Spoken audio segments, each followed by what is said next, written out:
So phasors, where to get started? In order to talk about phasors, let's talk about phases. Phase specifies the location or timing of a point within a wave cycle of a waveform.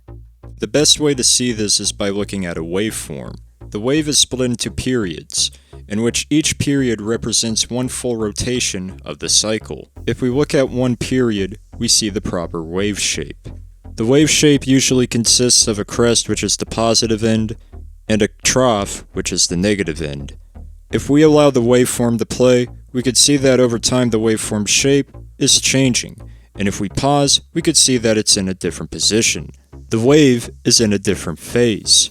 This is what phase is, the specific point or fraction of a waveform at a certain time. In order to measure phase, we use an angular unit.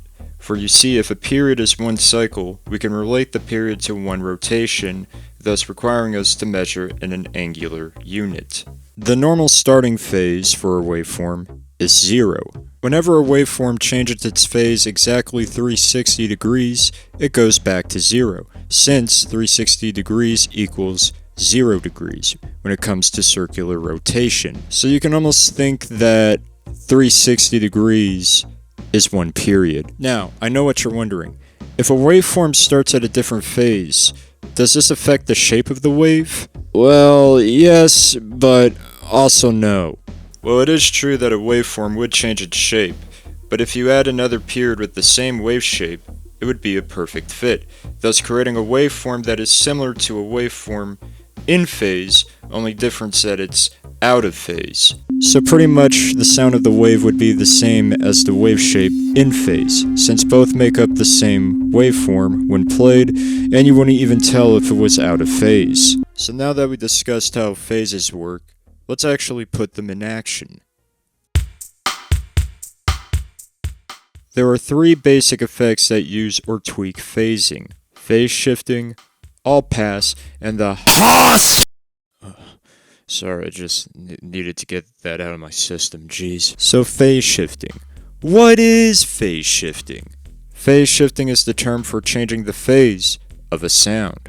This is done by using a specific type of filter known as an all-pass, which can change the phase of a sound by moving the phase back. Now, it's important to note that you don't hear anything when it's in phase or out of phase.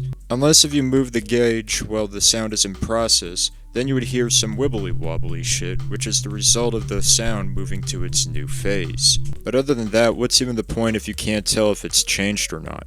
Wait, I forgot. Okay, now that we know about how phases work, let's talk about the HOST! Damn, I don't know why, but that word does something to me. The HOST effect is an effect that uses phase shifting, and it was founded by a guy named HOST! The effect goes like this. You have 2 sounds that are exactly the same, and their volume is split in half so that both sounds combined sound like one singular sound. Then, you add an all pass to one of the sounds, make it out of phase, and then suddenly, new noise. What you are hearing is the addition and deletion of certain frequencies in the sound. This is due to the waveform's shape, as a waveform's crest is positive and the trough is negative. In fact, if you move the phase to where the peak is aligned with the trough, and the trough is aligned with the peak, or 180 degrees if described in angular unit, it will cancel each other out, thus making no sound. Now, the HOST effect is cool, but what's very cool is the unique effect when you move the all pass in the HOST sound. So, if we add a modulator to the all pass, we now have a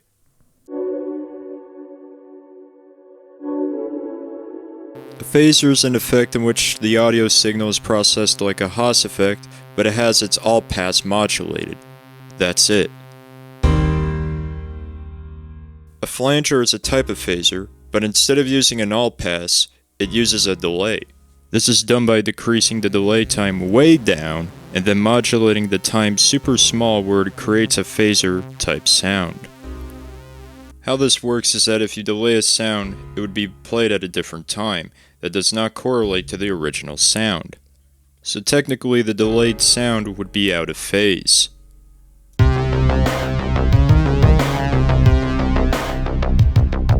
Chorus is an audio effect that is essentially a flanger, but its delay time is much larger. This device is supposed to give the illusion that there are more than one instrument, thus the name chorus. There is no conclusion.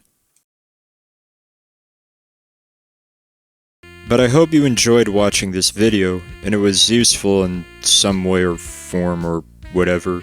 If you liked it, please like and subscribe, especially if you want more of these types of videos in the future. But anyways, live, learn, create, and I'll see you some other day.